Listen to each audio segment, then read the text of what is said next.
सबैजनालाई स्वागत गर्दै प्रार्थना गरौँ छोटो अनि त्यस पश्चात हामी अगाडि बढ्नेछौँ। प्रभु तपाईँ परमेश्वरलाई महिमा होस्। हामीले जे कुरा जानेका छैनौँ तपाईँको वचनबाट हामीलाई सिकाउनुहोस्।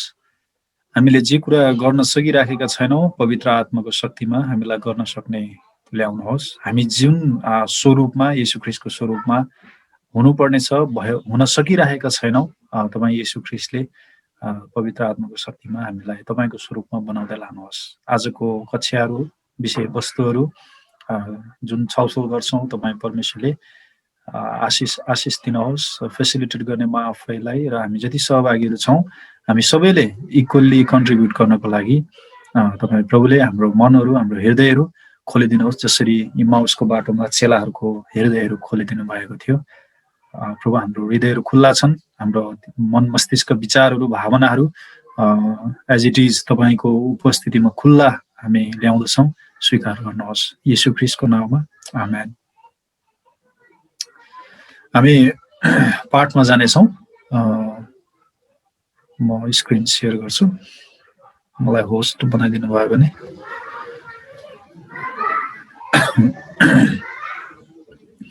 हामीले अहिले परमेश्वरको मानिसहरूको हेरचाह भन्ने विषयमा पढिरहेका छौँ। अनि परमेश्वरको मानिसहरूको हेरचाहमा धेरैवटा पाठहरू हामीले कभर गरिसक्यौँ। यसलाई अर्को शब्दमा भन्नुपर्दा परमेश्वरको मानिसहरू भनेको परमेश्वरको मानिसहरू भनेको मण्डली अनि मण्डलीलाई कसरी हेरचाह गर्ने भन्दाखेरि हामीले केही स्टेपहरू केही कदमहरू सिक्यौँ। परमेश्वरको मानिसहरूको हेरचाह गर्ने भनेको चाहिँ यो चाहिँ परमेश्वरसँगै गर्ने काम हो। हामीले उहाँसँगै कदम मिलाएर येशू ख्रीष्ट पवित्र आत्माको अगुवाईमा गर्ने काम हो यो भनेर हामीले हेऱ्यौँ। अनि त्यस पश्चात परमेश्वरको मानिसहरूको कसरी हेरचाह गर्ने हामी वास्ता पुर्याउनुपर्छ। अनि कसरी वास्ता गर्ने नियमित भेटघाट गर्ने सङ्कष्टको बेलामा भेटघाट गर्ने होइन। अनि सङ्कष्टको बेलामा भेटघाट गर्नको लागि अगुवाहरूलाई ट्रेन गराउने मण्डलीको सहभागीहरूलाई सदस्यहरूलाई भोलिन्टियर्सहरूलाई सानो झुन्डको अगुवाहरू डिकन एल्डरहरू कसरी हामी एभ्री मेम्बर मिनिस्ट्री होइन हरेक मण्डलीको सबैजना एकत्व भएर एक आपसलाई कन्ट्रिब्युट गरेर कसरी सेवा पुर्याउने हामीले भेटकर्ता हुनको लागि तालिम दिनुपर्ने कुराहरू हेऱ्यौँ हामीले। अनि त्यस पश्चात हामीले सङ्कष्ट अनि परामर्श कसरी गर्ने सङ्कष्टको बेलामा कसरी अगुवाई गरेर परमेश्वरको मानिसहरूको हेरचाह गर्ने एउटा परिस्थितिबाट अर्को परिस्थितिमा परिवर्तन हुनको लागि कसरी अगुवाई गर्ने भनेर हामीले सिक्दै थियौँ होइन। एउटा परमेश्वरको मानिसहरूको हेरचाह यसको विभिन्न आयामहरू छ। हामी शरीर अनि हाम्रो प्राण आत्मा हाम्रो जुन स्ट्रक्चर छ मानिसको हाम्रो विभिन्न खाँचोहरू छ। मनोवैज्ञानिक खाँचोहरू छ, शारीरिक खाँचो छ, सामाजिक खाँचो छ होइन, परमेश्वरसँगको सम्बन्ध आत्मिक खाँचो छ। हर खाँचोहरूलाई चाहिँ एउटा सर्वाङ्गीण चौतर्फी प्रकारले हामीले कसरी वास्ता पुर्याउन सकिन्छ भन्ने चाहिँ हाम्रो पाठको मुख्य कुरा हो। वास्ता है केयर कन्सर्न यो चाहिँ मुख्य कुरा हो। शब्दहरू हामीले अलिकति बुझिराख्यौँ भने सजिलो हुनेछ। आजको पाठ चाहिँ पाठ 12 मा सङ्कष्टको समयमा हेरचाह वा वास्ता। यही टपिकमा हामीले पाठ 5 मा पनि पढिसकेका छौँ। पाठ 5 मा चाहिँ हामीले सङ्कष्टको बेलामा भेटघाट भनेर चाहिँ पढेका थियौँ। भनेपछि पाठ 12 मा चाहिँ हामीले एउटा जनरल सङ्कष्टको समयमा कसरी हेरचाह गर्ने त भन्ने कुराहरू एउटा रिएम्फसाइज मात्रै हो। यो हामीले पाठ 5 मा पढिसकेका छौँ अनि त्यो पढेको कुरालाई एकचोटि फेरि स्मरणमा ल्याउने पाठ हामीले पाएका छौँ। हामीले कार्ययोजनाको बारेमा हामीले अध्ययन गरिसक्यौँ। अब हामी सरासर पुस्तिकामा जानेछौँ। 2 नम्बरदेखि हामी सुरु गर्नेछौँ। कसैले लुका 21 अध्यायको 9 देखि 12 पढिदिनुहोस्। बाइबलबाट एकजनाले पढिदिनुहोस् र यहाँ पुस्तकमा लेखिएको परमेश्वरका मानिसहरू भन्नेबाट एकजनाले पढिदिनुहोस्। तपाईँहरू जस्ट अनम्युट गरेर पढ्न सक्नुहुन्छ जो कोहीले। हुन्छ। यहाँ यसरी लेखिएको छ, तिमीहरूले सब युद्धहरू र खैला बैलाका कुराहरू सुनेछौ, तब भयभीत नहौ, किनभने पहिले यी घटनाहरू हुने पर्छ। पहिले यी घटनाहरू हुनै पर्छ, तर अन्त्य चाहिँ तुरुन्त हुने छैन। तब उहाँले तिनीहरूलाई भन्नुभयो, राष्ट्रका विरुद्धमा र राज्यको विरुद्धमा उठ्ने छ। भङ्गार भूकम्पहरू हुनेछन् विभिन्न ठाउँहरूमा, अनि काल र महामारी हुनेछन्। भयङ्कर आतङ्क हुनेछ, अनि आकाशबाट ठुला चिन्हहरू हुनेछन्। तब यी सबै कुराहरू हुन अघि मानिसहरूले तिमीहरूलाई पक्नेछन् र सताउनेछन्, र तिमीहरूलाई सभाघरहरूमा सुम्पिदिनेछन् र झ्यालखानामा हालिदिनेछन्। तिमीहरूलाई मेरो नाउँको खातिर राजाहरू र हाकिमहरूका सामुन्ने पुर्याउनेछन्। आमेन। हस्, धन्यवाद। अर्को एकजनाले किताबबाट पढिदिनुहोस्, परमेश्वरका मानिसहरू धेरै जसो ठुला भन्नेबाट। परमेश्वरका मानिसहरू धेरै जसो ठुला सङ्कष्टहरू भएर जान्छन्। तत्कालीन समयमा तपाईको देश कस्ता सङ्कष्टहरू भएर गुजिरहेको छ? जलवायु, अरू प्राकृतिक प्रकोप वा राजनैतिक, आर्थिक अथवा सैन्य सम्बन्धी सङ्कष्टहरूको बारेमा विचार गर्नुहोस्। यी सङ्कष्टहरूले तपाईको मण्डली सदस्यहरूलाई कस्तो असर पारेको छ? सङ्कष्टप्रति भिन्न मानिसहरूले कसरी भिन्नै तरिकाहरूमा प्रतिक्रिया जनाउँछन् त्यसबारे सँगै मनन गर्नुहोस्।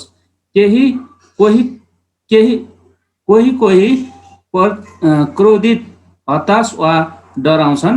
अरूहरू आँटिलो भई असल मुद्रामा प्रतिक्रिया जनाउँछन् भने कोही खाँचोमा परेकाहरूलाई सहायता पुर्याउने माध्यमहरूको खोजी गर्छन्।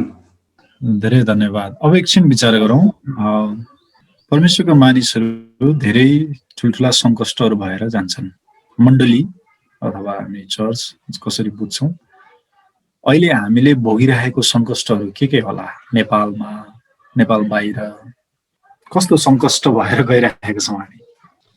महामारी भएर गइरहेको छ अहिले त मानिसहरू मरिरहेका छन् कोभिडको।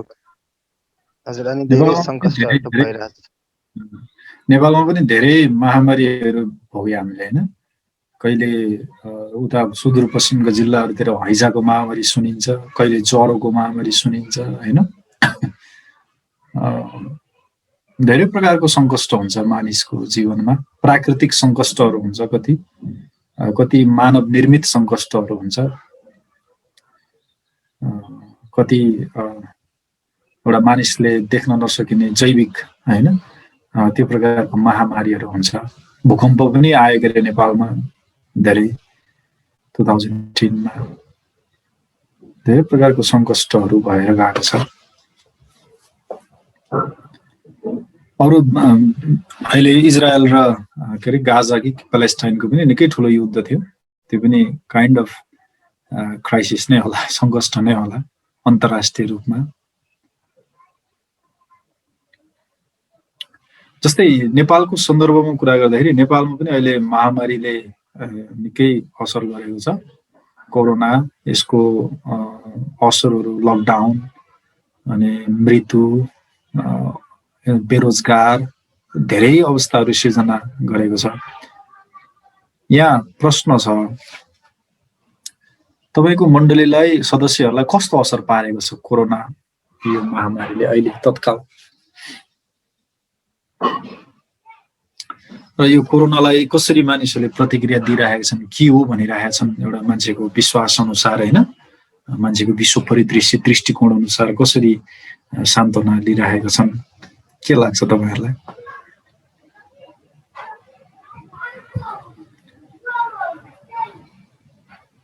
कस्तो असर गरेको छ यो अहिलेको महामारीले हाम्रो मण्डलीलाई?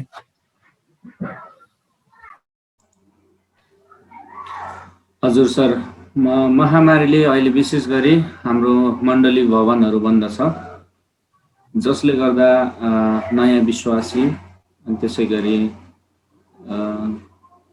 कोही बाइबल पढ्न नजान्नेहरू पनि हुनुहुन्छ, दिदीहरू, आमाहरू, प्रार्थना गर्न नजान्नेहरू हुनुहुन्छ उहाँहरूलाई चाहिँ एकदमै वचनहरूबाट परमेश्वरको नजिक हुन चाहिँ सकिराख्नु भएको छैन यो समय। त्यस्तो खालको चुनौती आएको छ।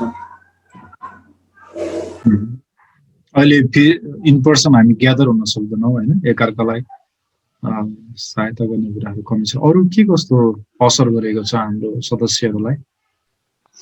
अरू बिजनेसहरूमा अब काम गरी खाने मान्छेहरूलाई गाह्रो छ यो समयमा। अब कतिजनाहरूको अब पसलहरू बन्द छ, भाडा कसरी तिर्ने भन्ने कुराहरू छ, कतिजनाको गाडीहरू छ, किस्ता कसरी तिर्ने भन्ने कुराहरू छ। एक खालको घर परिवारमा चिन्ता फिक्री धेरै समस्याहरू छ जस्तो लाग्छ मलाई। सही हो। म भनौँ सर? हजुर हजुर एकदम। अब अहिलेको समयमा संगति टुटेको छ, संगतिदेखि अलग भएको छ। अनि वचनमा लेखिएको जस्तै परमेश्वरको वचनको अनिगाल भएको छ धेरै ठाउँमा। धेरै विश्वासीहरूमा संगति पाइरहेको छैन। अनि त्यही हो सर सङ्घर्ष चाहिँ। अनि अर्को भन्नुपर्दाखेरि चाहिँ पहिला मण्डलीमा हामी जवान सङ्गति, बाल सङ्गति, अनि त्यसै गरी आमा दिदी बहिनी सङ्गति, शुक्रबार फास्टिङ सङ्गति, हामी धेरै सङ्गतिहरू भइरहन्छ। अनि त्यो बेलामा चाहिँ हामी ग्यादरिङ भएर एकअर्कालाई सेयर गर्न पाउँछ, आफ्नो कुराहरू सेयर गर्न पाउँछ, नबुझेको वचनहरू रहस्यहरू खोलेर एकअर्कासँग अझ नजिक भएर बुझ्न पाइन्थ्यो। अहिले जुममा चाहिँ अब नेट भएको जति अभाइलेबल भएको जतिलाई त सजिलो हुन्छ, जसको घरमा नेटै छैन अनि उनीहरूको लागि चाहिँ गाह्रो पनि हुन्छ। त्यही भएर त्यति प्रभावकारिता चाहिँ हुँदैन। अनि पुरानै विश्वासीहरूमा नि नयाँ विश्वासीलाई त समस्या छँदैछ। अझ पुरानो विश्वासी धेरै वर्ष विश्वासी भएकोहरूको पनि अब सङ्गति अब धेरै समय ग्याप भइसकेपछि त्यो प्रभुसँगको सम्बन्ध त्यति राम्रो हुँदैन, निकट पनि हुँदैन। अनि जानै पर्छ भन्ने के छ र हामी घर बसेर पनि गर्न मिल्छ नि भन्ने त्यस्तो मानसिकता चाहिँ हुन्छ जस्तो लाग्छ। अरूहरूलाई त्यस्तो मानसिकता चाहिँ अहिले बनेको छ जस्तो लाग्छ। त्यो चर्च जानलाई पालो पालो गर्ने के अरे एक दिन त्यो मुस्ताङतिर सुन्थेँ कि मैले, मेरो छोरा भेडा चराउन गएको छ, आज म स्कुल आएको भनेर बाबुआमाले भन्थ्यो अरे होइन। त्यस्तो खालको चर्च पनि पालै पालो गरेर आउने चलन छ नि त हाम्रोतिर। त तपाईँकोतिर कस्तो छ थाहा छैन। हाम्रो गोर्खातिर चाहिँ आज तिमी जाऊ नि त चर्च, म चाहिँ घरको काम गर्छु भन्ने प्रकारको छ। अहिले यो कोरोनाले झन् लेजिटिमेट एउटा त्यो एक्सक्युज दिएको जस्तो कि एउटा वैधानिक बहाना पाएको जस्तो। चर्च त अब अप्सन भइहाल्यो, नगए नि हुँदो रहेछ, घरमा बसेर नि सङ्गति हुँदो रहेछ। एकजना पास्टरले भन्दै हुनुहुन्थ्यो हामी उता गोर्खा ढुङ्गेनीको, अब यो लकडाउनपछि मण्डलीको सेवा कार्य कस्तो होला, के मण्डली चर्चमा मान्छेहरू आउला, त्यो प्रकारको प्रश्नहरू थियो क्या उहाँको। एकदम राम्रो प्रसङ्ग उठाउनु भयो, धन्यवाद। धेरै सङ्गति पाएको छैन, चेलापनमा वृद्धि हुन पाएको छैन, बेरोजगार भएको छ। मण्डलीलाई अरू कस्तो असर गरेको छ? डिआईमा पनि असर भएको होला मण्डलीको दशांश भेटी कुराहरूमा के छ?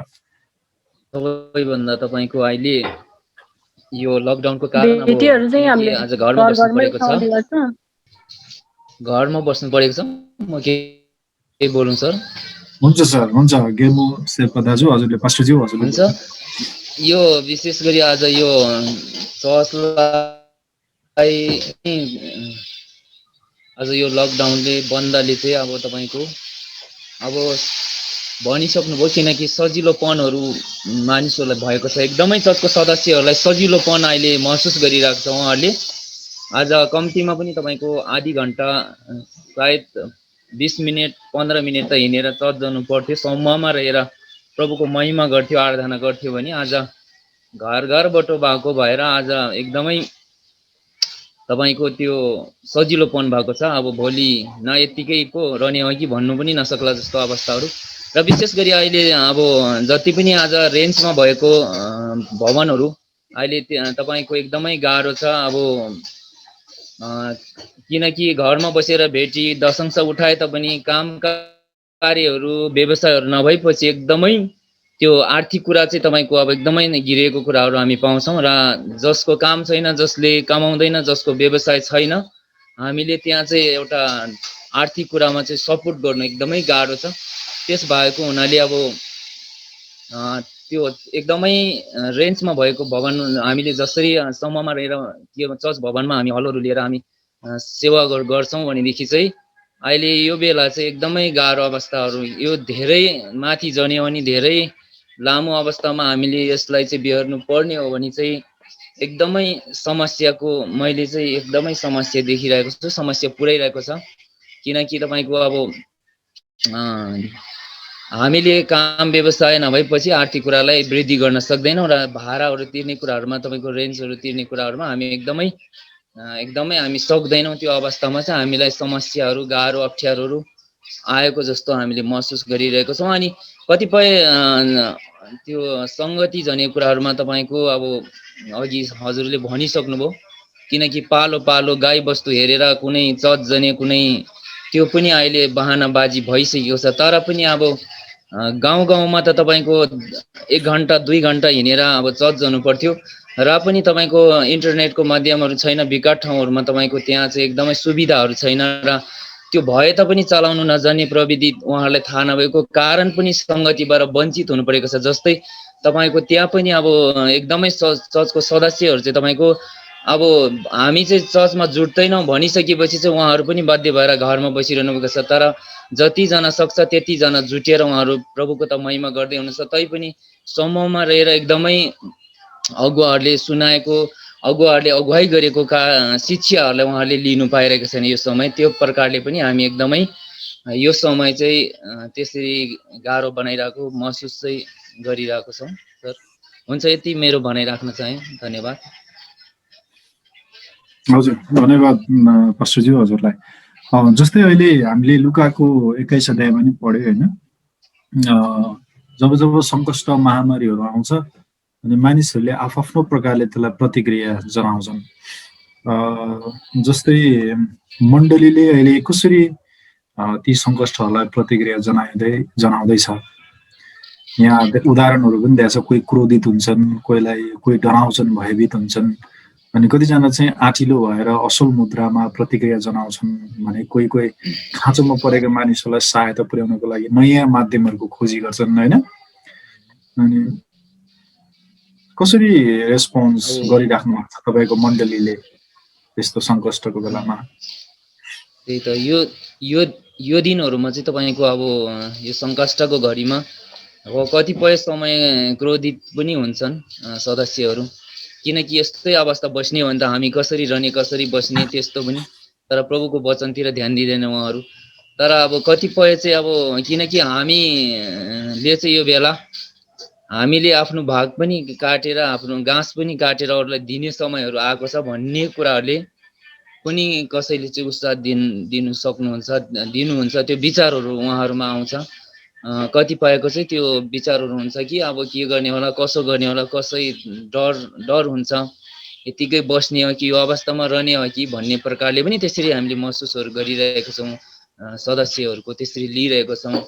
किनकि त्यस बेला चाहिँ हामीले जसरी एउटा तालिमहरू हामीले सिकेका छौँ, सान्त्वनाको खाँचोहरू, एउटा उत्साहको खाँचोहरू, आवश्यकताहरू हामीले देखेको कारण, उहाँहरूलाई उत्साहको कमी भएको कारण, उत्साहको खाँचो भएको कारण, सहायता सपोर्टको खाँचो भएको कारण उहाँहरू डराउनु भएको, एकदमै आत्तिनु भएको कुराहरू पनि हामीले देखिरहेको छौँ।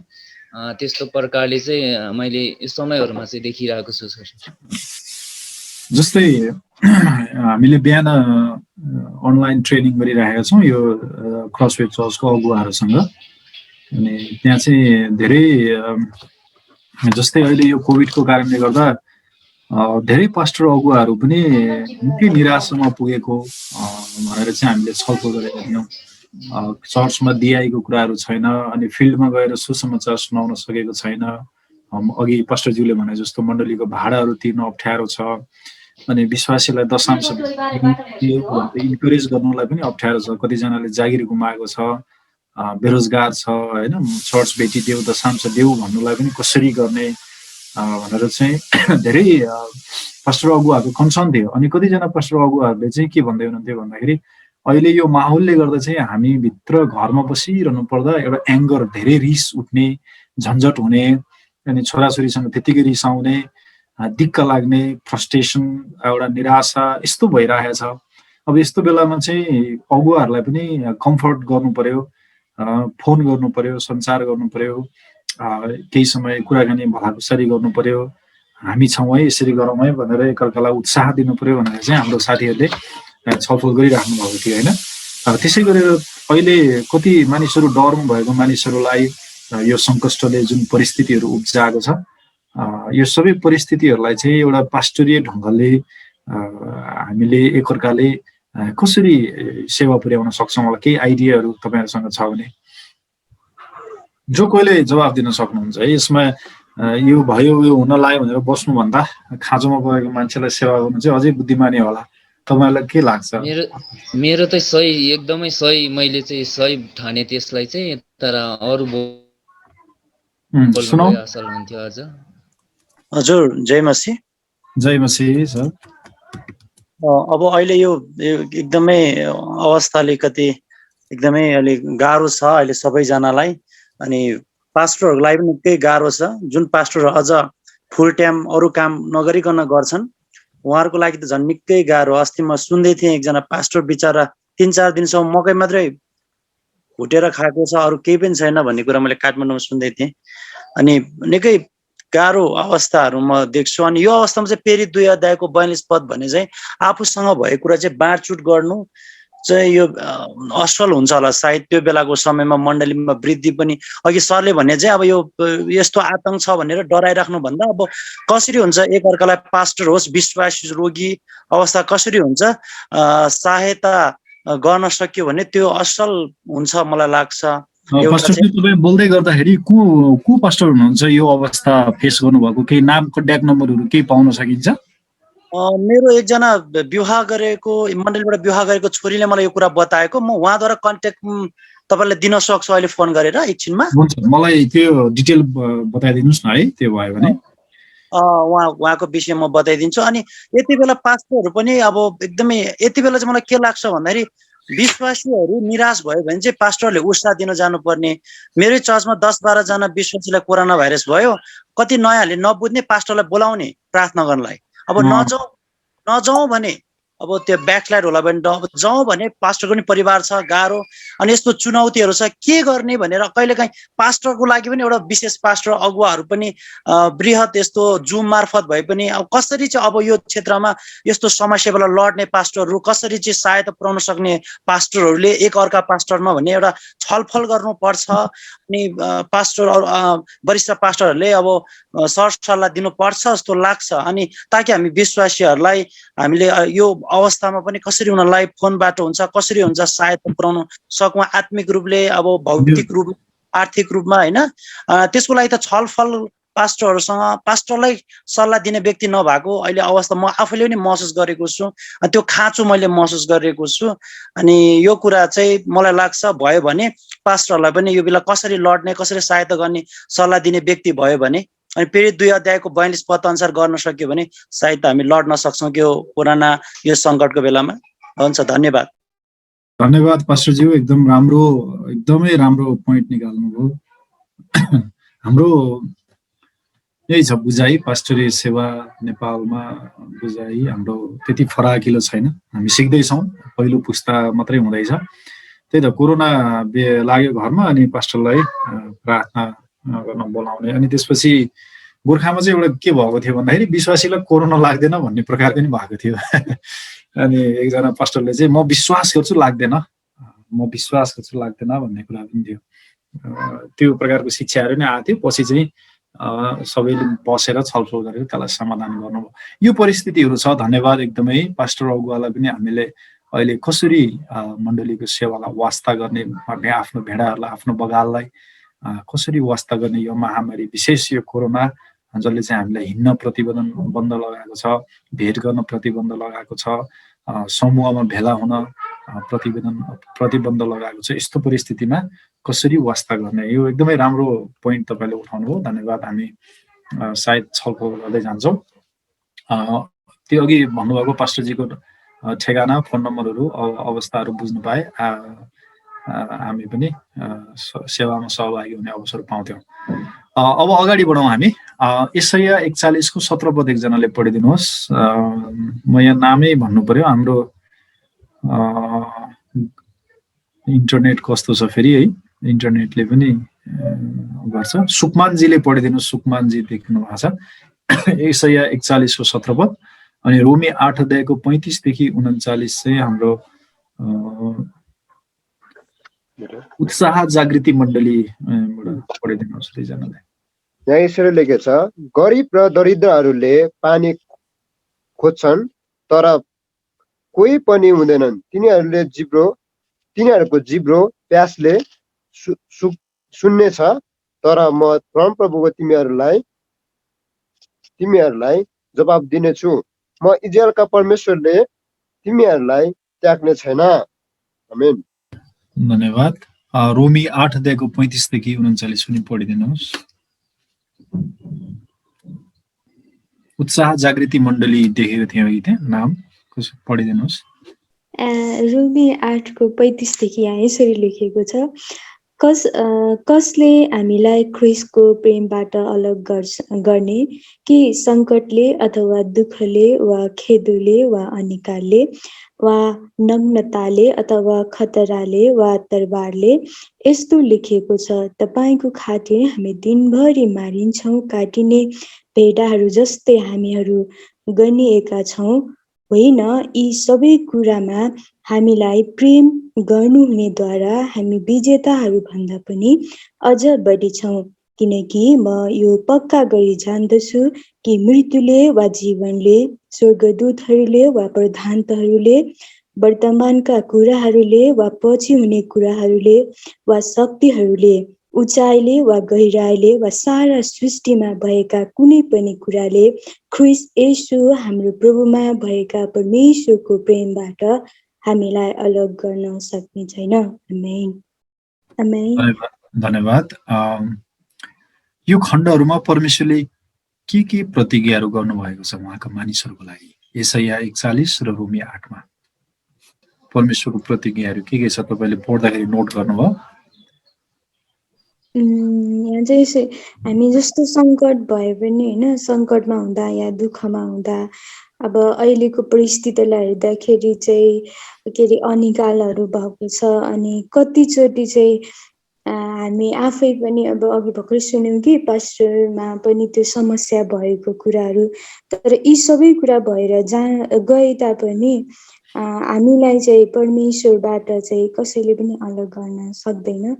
र परमेश्वरको प्रेम चाहिँ हामीहरूमा रह्यो भने चाहिँ हाम्रा यी सबै समस्याहरू चाहिँ समाधान हुन सक्छन् भन्ने कुरा चाहिँ मैले बुझेँ। कसरी भन्दा अब अहिले भर्खर समस्याहरू हामीले देख्यौँ, तर धेरैजनाको हृदयमा चाहिँ कहाँ होला त्यो पास्टर, कहाँ हुनुहुन्छ होला, उहाँको बसाइ कहाँ होला, हामी उहाँलाई हेल्प गर्न पाए पनि हुन्थ्यो भन्ने चाहिँ धेरैजनाको मनमा, साथै ममा पनि त्यो हृदय भएको कारणले गर्दा परमेश्वरमा भएकाहरूलाई को लागि चाहिँ समस्यामा होस् या कुनै कुराले पनि रोक्न सक्दैन, जहाँ चाहिँ परमेश्वरका मानिसहरूको र परमेश्वरको प्रेमले चाहिँ ती कुराहरू चाहिँ समाधान गर्न सक्छ भन्ने कुरा हाम्रो लागि परमेश्वरको प्रेम प्रतिज्ञा गरिएको छ होइन।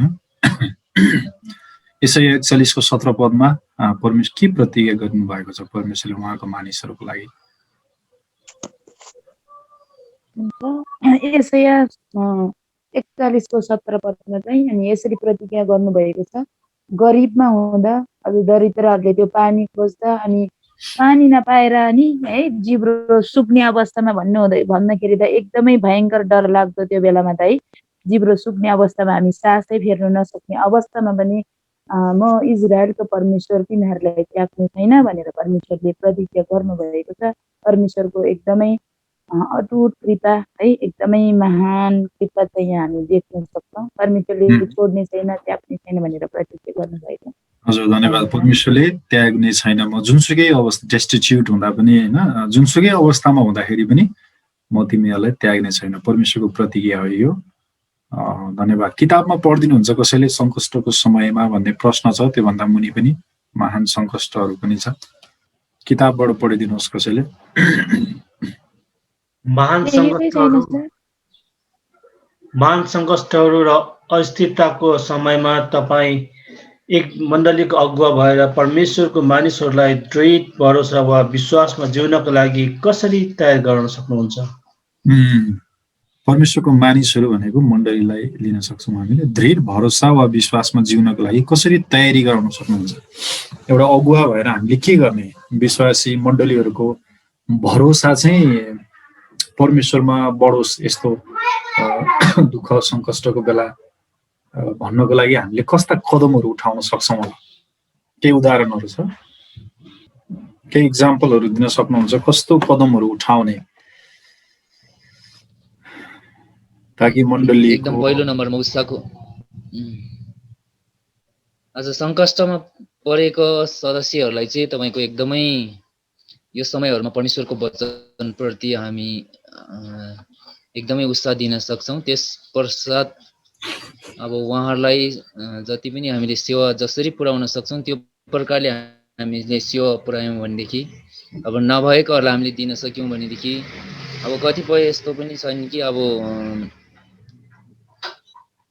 खाना बाँडेको छैन र त्यस्तो बाहिरी खाना बाँडेको छैन र भन्ने प्रकारको पनि अगुवाहरू छन्। यहाँ मैले हिजो अस्ति मात्रै देख्दै थिएँ, किनकि एउटा विश्वासी चाहिँ अब भात खाने पैसा छैन भनेर अगुवालाई फोन गर्दाखेरि उहाँले चाहिँ त्यहाँतिर बाटोमा खाना बाँडेको छैन भन्ने अवस्थाहरू पनि आइरहेको छ। तर जे होस्, अब त्यो विश्वासीले फोन गर्दा चाहिँ उहाँ चाहिँ गएर उहाँले कति सक्नुहुन्थ्यो त्यो प्रकारले उहाँलाई चाहिँ सेवा पुर्याउनु भएको भएदेखि असल हुन्थ्यो। त्यो हामीले यो दिनहरूमा चाहिँ यसरी सेवा पुर्याउनु सकियो भनेदेखि चाहिँ अझ मण्डलीको सदस्यहरूलाई हामीले उत्साह दिन सक्छौँ होला, उत्साहित गराउन सक्छौँ होला सर, मेरो विचारमा चाहिँ।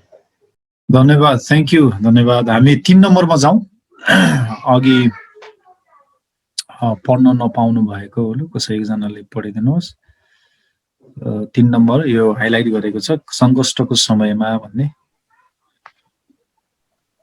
हाम्रो पेमु शेर्पाजीले पढिदिनुहोस् न, अनि त्यो पुरै तलसम्मै सङ्कष्टको बेलामा भन्ने त्यो लाइनसम्मै। मैले हो सर, मैले पेमु शेर्पा। अब चाहिँ नबोल्ने मान्छेलाई बोलाउनु पर्यो। त्यसपछि श्री येशु बर्देवा अनि सौरभ तामाङजी पनि हुनुहुन्छ। तपाईँहरूलाई पनि एउटा जिम्मा दिनुपर्छ। हुन्छ, पेमु शेर्पाजीले सङ्कष्टको समयमा भन्ने यो हाइलाइट गरेको यहाँ पढिदिनुहुन्छ किताबमा। मैले स्क्रिनमा देखेकै छैन। हुन्छ, तपाईँले स्क्रिन सक्नु भएको छैन, त्यसको लागि सरी। श्री येशु बर्देवा तपाईँले स्क्रिनमा देख्नुहुन्छ? हजुर, देखिरहेको छु सर, तर अलिक पढिदिनु। यस्तो लेखिएको छ, सङ्कष्टको समयमा क्रिस्चियन अगुवाहरू परमेश्वरको सान्त्वना, अगुवाई, चङ्गाई र मिलाप ल्याउनका निम्ति बोलाइएका हुन्। अनि पाठहरू 8 देखि 11। सधैँ चाहिँ उनीहरूले भेट गर्ने व्यक्तिलाई ध्यानपूर्वक सुनेर यी कामहरूको थालनी गर्नेछन् भन्छ। अनि अर्को चाहिँ क्रिस्चियन अगुवाहरू परमेश्वरको मानिसहरूलाई कृपा र सहयोगको काममा व्यतीत हुन्, उत्साह दिनको लागि बोलाइएका हुन्। अनि अर्को चाहिँ सङ्कष्टको बेलामा अरूलाई वास्ता गर्न तपाईँको मण्डलीले गर्न सक्ने कामहरूको उदाहरण दिनुहोस्। सर, थ्याङ्क यू, धन्यवाद। यसलाई एसेन्सियल भनौँ, यो मण्डलीको पास्टोरल एउटा अभ्यासबाट मात्रै नहेरेर एन एभ्री मेम्बर सर्भिस, एउटा हरेक सदस्यले एकअर्कालाई सेवा गर्नुपर्ने, त्यो सन्दर्भबाट हेर्दाखेरि चाहिँ हामी अगुवाहरू भन्नाले चाहिँ अब पास्टर एल्डरहरू मात्रै नभएर जस्तै सानो झुन्डको अगुवाहरू हुनसक्छ, भोलिन्टियरहरू हुनसक्छ, होइन, घरमा बुवा आमाहरू अगुवा हुनसक्छ, अभिभावक प्यारेन्ट्सहरू हुनसक्छ, दाइ दिदीहरू हुनसक्छ, शिक्षकहरू हुनसक्छ। हामी अगुवाहरू चाहिँ परमेश्वरको सान्त्वना, अगुवाई, चङ्गाई र मिलाप ल्याउनको निम्ति बोलाइएकाहरू हौँ। हामीले पाठ 8 देखि 11 सम्म रिकन्सिलिएसनको कुराहरूमा हेरेका थियौँ। त्यसमा 2वटा इमेज, एकदम पावरफुल इमेज चलाएको थियो। एउटा चाहिँ के थियो भन्दाखेरि राजदूत, हामीहरू चाहिँ राजदूतहरू हौँ भनेर चाहिँ पाठ 11 मा चाहिँ हामीले हेरेका थियौँ। राजदूत एम्बेसडर हामीले यो काम गर्नैपर्छ, त्यो चाहिँ हाम्रो बोलावट हो। र अनि यो सबै कामहरू गर्ने तरिकाहरू चाहिँ के छ भन्दाखेरि भेटघाट गर्नुपर्छ र भेटघाटमा सबैभन्दा महत्त्वपूर्ण कुरा चाहिँ हामीले सुन्नुपर्छ। हामीले पाठ 5 मा असल सुनवाईका 4-5वटा चरणहरू स्टेपहरू सिकेका थियौँ, तपाईँहरूलाई याद छ होला अझै पनि। सुनवाई चाहिँ लिसनिङ चाहिँ एकदमै महत्त्वपूर्ण क्रिस्चियन सेवामा। र अनि क्रिस्चियन अगुवाहरू परमेश्वरको मानिसहरूलाई कृपा सहयोगको काममा व्यतीत हुन उत्साह दिनको लागि बोलाएका छन्। यो चाहिँ बोलावटको कुरा हामीले गऱ्यौँ। त अब मण्डलीले कसरी वास्ता गर्ने केही उदाहरणहरू दिनुहोस् भनेको छ। यसमा पनि हामीले धेरै चर्चा गरिसकेका छौँ। दिनुपर्ने कुराहरू अघि हाम्रो पास्टर गेम्बुज्यूले धेरै चर्चा गरिसक्नुभयो, पास्टर मोसाले यसमा धेरै चर्चा गरिसक्नुभयो। म यसलाई फेरि दोहोऱ्याउँदिनँ। र अब चाहिँ हामी यो कार्ययोजना, मेरो योजना भन्ने चाहिँ यसलाई हामी गर्दैनौँ, किनभने अब चाहिँ हामी ठुलो 3 महिनादेखि 4 महिना 3 महिनाको लागि जुन, जुलाई र अगस्तको लागि हामी 3 महिनाको लागि कार्ययोजनाहरू बनाउँदैछौँ। अब चाहिँ हाम्रो पाठ 13 मा आएका छौँ हामी। तपाईँहरू एकछिन टोइलेट छुट्टी लिनुपर्छ भने लिनुहोस्। केही समय छोटो ब्रेक दिन्छु म, अनि त्यस पश्चात चाहिँ हामी पाठ 13 मा जानेछौँ। र पाठ 13 मा जानुको लागि चाहिँ म तपाईँहरूलाई केही इन्स्ट्रक्सनहरू दिन्छु। तपाईँको नजिक केही कलम कापी छ भने, यसरी नोटबुक छ भने लिएर बस्नुहोस्, कलम पनि लिएर बस्नुहोस्। हामी अब चाहिँ केही कुराहरू लेख्नेछौँ, 3 महिने कार्ययोजनाहरू बनाउनेछौँ, एक्सन प्लान। अनि त्यो बनाइसकेपछि नर्बु सरले हामीलाई ग्रुपमा डिभाइड गरिदिनुहुन्छ ब्रेकआउट रुममा, अनि एकअर्कालाई साथीहरूलाई सुनाउनेछौँ र अनि आफ्नो कार्ययोजनाहरूको लागि प्रार्थना गरेर अनि फेरि हामी ठुलो झुन्डमा फर्किएर बिताउनेछौँ। छोटो समय तपाईँले लिन सक्नुहुन्छ है।